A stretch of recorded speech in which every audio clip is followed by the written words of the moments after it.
और एक स्टेट थी जहां अंग्रेजों ने कब्जा नहीं किया, उस राजा के साथ संधि की। जिस चेंड की बात आप कर रहे हैं, उस चेंड के ऊपर सबसे पहले सरदार महाराजा रणजीत सिंह ने कब्जा किया और अफगानियों का वो रास्ता बंद किया जहां से वो हिंदुस्तान के ऊपर राज करते थे और हमला करते थे। उसी महाराजा रणजीत सिंह ने अफगानिस्तान पर कब्जा किया जहां आज तक कोई उसके ऊपर झंडा नहीं चढ़ा सका। उसने 40 साल हरि सिंह नलवे ने वहां सिख राज का झंडा उस पर गाड़ कर रखा। पढ़िए, 121 आदमियों को फांसी हुई, उसमें से 90 कांग्रेसी, उसमें 90 जो हैं वो पंजाबी हैं, और जो जेलों में गए उसमें से 80% पंजाब का शेर है। हाँ जी दोस्तों, वीडियो ਨੂੰ पूरा जरूर देखियो। दोस्तों, कांग्रेस पार्टी के लीडर सुखजिंदर सिंह रंधावा ਵੱਲੋਂ दोस्तों पार्लीमेंट ਦੇ ਵਿੱਚ पंजाब के मुद्दों पर बोलते हुए अपना भाषण दिता गया ਅਤੇ ਉਹਨਾਂ ने बीजेपी सरकार ਉੱਪਰ ਵੱਡੇ सवाल चुके। आओ दोस्तों, कांग्रेस पार्टी के लीडर सुखजिंदर सिंह रंधावा ने की अपनी स्पीच दी, पहला तुसी भी देखो पूरी वीडियो। माननीय सदस्य श्री सुखजिंदर सिंह रंधावा जी।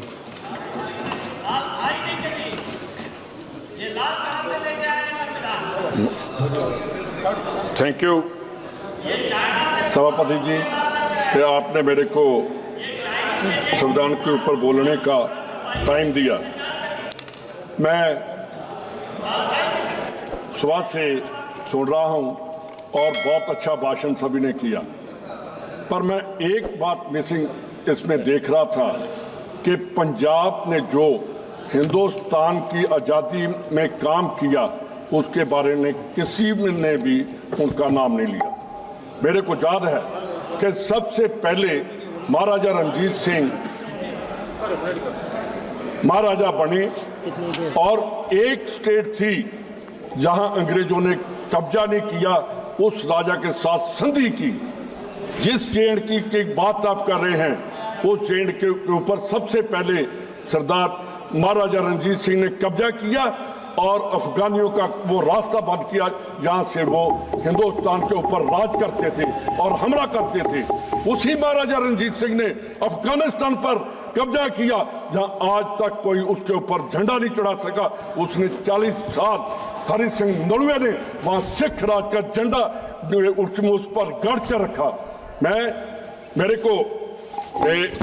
एक दो बातें कहना चाहता हूं कि हम बात करते हैं आजादी में सबसे ज्यादा किसी का रोल है तो वो पंजाबियों का है। सुन लीजिए आप, 121 आदमियों ने आज सुन लीजिए, बाद में मेरे को सुनिए 121 आदमियों को फांसी हुई, उसमें से 90 कांग्रेसी, उसमें 90 जो हैं वो पंजाबी हैं, और जो जेलों में गए उसमें से 80% पंजाब का शेर है। और सुन लीजिए आगे, जो अंडमान निकोबार काला पानी जिसको बोलते हैं, वो सबसे पहले पंजाब का बाबा सोन सिंह भकना जो कामाघाटा मारून नगर से चले थे, उन्होंने आकर सबसे पहले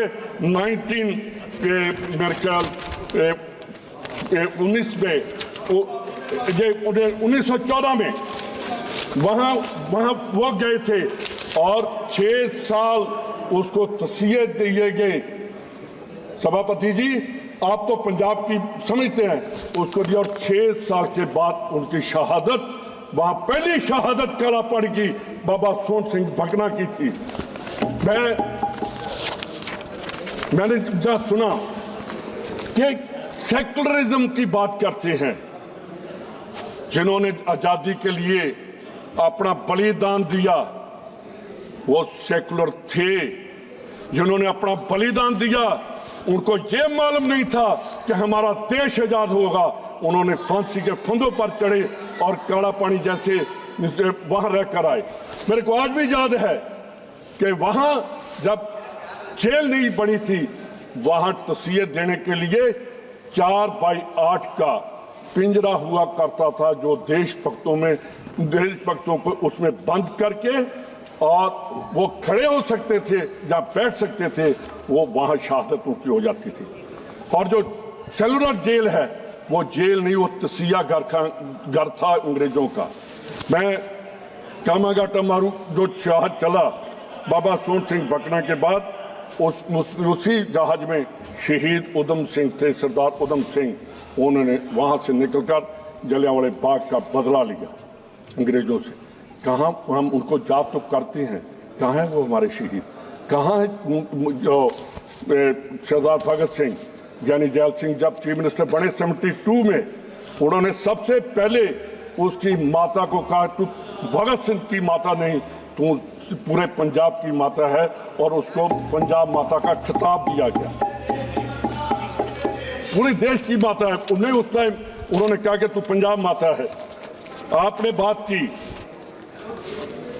कि जलियांवाला बाग का मैसेकर हुआ, उसमें पूरे पंजाब ने पूरे हिंदुस्तान को हिला कर रख दिया। पूरी दुनिया हिल गई कि अंग्रेजों ने कैसे तशद्दुद किया, एक गली में गोलियां चलाकर कितने लोगों को शहीद कर दिया। जलियांवाला बाग के बाद गदर पार्टी उठी, गदर पार्टी ने अंग्रेजों का मुंह मोड़ दिया। साथ ही करतार सिंह सराभा, शहीद उधम सिंह, मदन लाल ढींगरा और सरदार भगत सिंह जैसे लोगों को कोई हिंदुस्तानी पूरा वर्ल्ड याद करता है। एक आदमी जो शहीद हुआ सरदार भगत सिंह, 23 साल में, आज भी उसको नौजवान शहीद कहते हैं, और हमें गर्व है कि उसने अंग्रेजों की ई नहीं मानी। पंजाब में इतने, आप कभी किसी भी जिले में चले जाओ, जहां उनके जाकर हम जब फोटो देखते हैं, हमें फख्र होता है कि इन लोगों की वजह से हम आज हिंदुस्तान में सांस ले रहे हैं और आज़ादी का आनंद मान रहे हैं। तो एक बात मैं और कहना चाहता हूं कि जब जैतों का मोर्चा लगा गुरुद्वारे का, सबसे पहले मोर्चा लगा ननकाना साहब का 1921 पे, वहां मेरे गांव के शहीद हुए सरदार लक्ष्मण सिंह धारोवाड़ी, 121 या 22 आदमियों को जिंदा जला दिया गया, और मेरे गांव के उस बुजुर्ग को भी दरख्त के साथ, पेड़ के साथ बांध कर जिंदा जला दिया। उसके बाद ये आज़ादी की लहर और प्रचंड हुई। तो उसमें जब जैतों का मोर्चा लगा तो वहां सरदार पंडित जवाहरलाल नेहरू ने जाकर उस गुरुद्वारे में जाकर पंजाबियों की तरफ से गिरफ्तारी दी और वहां जेल में रहे।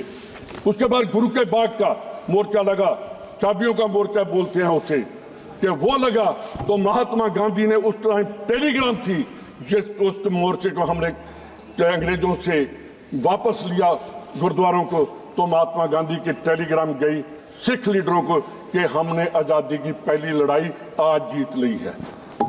तो आप कहना क्या चाहते हैं? मैं तो इस जांच सुनकर गुस्सा मत करना यार, इस पार्लियामेंट में आकर जो हमारे सेकुलर स्टेट का हमने संविधान में लिखा कि हम सेकुलर स्टेट हैं, कोई कहता है, कोई अपनी स्टेट का नारा लगाता है, जहां तो देश का नारा लगाना चाहिए। देश मजबूत होगा तो हम मजबूत होंगे, फिर कोई नहीं देख सकता हमारी तरफ। तो आपने बात की, मैं बॉर्डर का रहने वाला हूं, मेरा अपना गांव सेकंड डिफेंस लाइन पर है, 5 किलोमीटर पर मैं पाकिस्तान से बैठ रहा हूं। हम कहते हैं घुसकर मारेंगे, उनके ड्रोन हर रोज घुसकर वहां नजायज असला, नजायज ड्रग वहां घेर कर जाते हैं। उसके बारे में कभी सरकार ने नहीं कहा। वहां पाकिस्तान थ्रू पंजाब प्रॉक्सी वार लड़ रहा है, हमारा उसके ऊपर कोई ध्यान नहीं है कि उस दुश्मन को कैसे उसको जवाब देना है। जहां बात तो वो होनी चाहिए। कोई कहता है कि क्या हो गया, कोई कहते हैं ऐसे हो गया। मैं एक बात पूछना चाहता हूं कि 47 का अगर सबसे ज्यादा किसी का नुकसान हुआ तो वो हमारा हुआ, पंजाब का हुआ। वहां से कटी हुई ट्रेन आती थी पाकिस्तान से, और जो डेरा बाबा नानक रेलवे स्टेशन है वो खून से भरा हुआ था। वहां पूरे की पूरी ट्रेन, एक नहीं 5 ट्रेन जो है वहां पहुंची। तो अगर बारिश और तूफान ना आता तो वहां और बीमारियां फैल जाती। सभी दरिया रावी में वो जो डेड बॉडीज थी वो बहकर चली गई। उसके बाद 65 आया, वहां फिर हिंदुस्तान ने जीत प्राप्त की और नारा दिया लाल बहादुर शास्त्री ने, जय जवान जय किसान का। आज जवान भी खत्म हो गया, किसान भी हमने खत्म कर दिया। 71 की वार आई, फिर लड़ाई हुई। इंदिरा गांधी ने पाकिस्तान के 2 टुकड़े कर दिए, उसके बाद उनकी जरूरत नहीं हुई पंजाब में हिंदुस्तान के साथ लड़ाई करने की। तो हम कहते किया क्या इन सालों में? या पंजाब के जब अनाज नहीं था हिंदुस्तान में तो पंडित जवाहरलाल नेहरू ने और सरदार प्रताप सिंह कैरो ने वहां एग्रीकल्चर यूनिवर्सिटी दी, वहां भाखड़ा डैम दिया, तो हमने पंजाब वालों ने देश के अनाज भंडार भर दिए। आज क्या किसानों का हालात है पंजाब के? उनको हम देशद्रोही समझ रहे हैं। वो बॉर्डर पर बैठे हैं, उनको देश की राजधानी में नहीं आने दिया जा रहा। उस टाइम अंग्रेजों के टाइम में उसके शहीद उधम के भगत सिंह के चाचा ने, सरदार अजीत सिंह ने मोर्चा लगाया था, तो उस टाइम कहा था पगड़ी संभाल जट्टा, पगड़ी संभाल होए, तो वो असी मोर्चा जितया सी। अंग्रेजों ने घुटने टेक ले सी अगे किसानों के, ते अज साडा किसान इत्थे आउण लई बैठा कि सानू दिल्ली च वड़न दिओ। तो उन्होंने क्या कि इन्होंने कहा था इतने लोग नहीं आएंगे, उन्होंने कहा कि हम 100 आदमी पैदल भेज देंगे, उनको नहीं आने दिया जा रहा। हमारा नुकसान भी, पानी हमारा खराब हो गया, जमीन हमारी खराब होगी, तो हमें मिला क्या? मैं एक बात ही कहकर मैंने वाइंड अप ही करना है। हमारे 1872 में नॉन कोऑपरेशन मूवमेंट नामदारी बाबा से सतगुरु राम सिंह जी उन्होंने शुरू की मलेरकोटड़ा में। आप सभी को पता है। अब मैंने उनसे कहा आपसे टाइम नहीं मांग रहा। शेखावत जी आप पंजाब के प्रभारी रहे, थोड़ी हिस्ट्री सुन लीजिए। वहां अंग्रेजों ने तोपों के साथ जो वहां पीसफुल प्रोसेशन कर रहे थे उनको उड़ा दिया। एक 13 साल का लड़का, उसका रेंज में नहीं आ रहा था तोप की, उसने ईंटें लगाई और कहा कि अब अंग्रेज मैं तेरी रेंज में आ रहा हूं, मेरे को गोली मार, और वो भी शहादत उसकी हुई। मैं गुरु नानक साहब का एक श्लोक है वो बोलकर मैं अपना कदम करूंगा। आसा महला पहला, खुरासान खसमाना किया हिंदुस्तान डाया, एती मार पई कर लाने तैं की दर्द ना आया।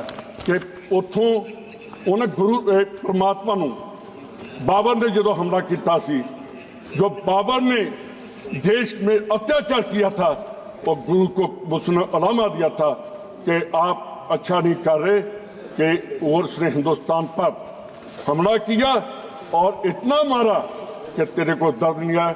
मैं भी कहता हूं कि मोदी साहब किसानों के ऊपर इतना तशद्दुद हो रहा है, उनको बंद करिए, उनको देशद्रोही मत समझिए, वो देश के अन्नदाता हैं। बहुत बहुत धन्यवाद। Thank you.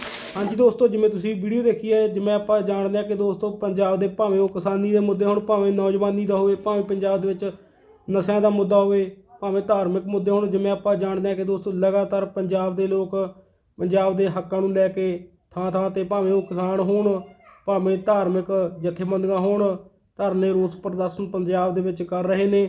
ਇਸ ਮਸਲੇ ਨੂੰ ਲੈ ਕੇ ਦੋਸਤੋ ਜਿਵੇਂ ਆਪਾਂ ਜਾਣਦੇ ਹਾਂ ਕਿ ਕਾਂਗਰਸੀ ਲੀਡਰ ਸੁਖਜਿੰਦਰ ਸਿੰਘ ਰੰਧਾਵਾ ਵੱਲੋਂ ਪੰਜਾਬ ਦੇ ਮੁੱਦਿਆਂ ਪਰ ਬੋਲਦੇ ਹੋਏ ਪਾਰਲੀਮੈਂਟ ਦੇ ਵਿੱਚ ਬੀਜੇਪੀ ਸਰਕਾਰ ਉੱਪਰ ਵੱਡੇ ਸਵਾਲ ਚੁੱਕੇ ਗਏ ਨੇ।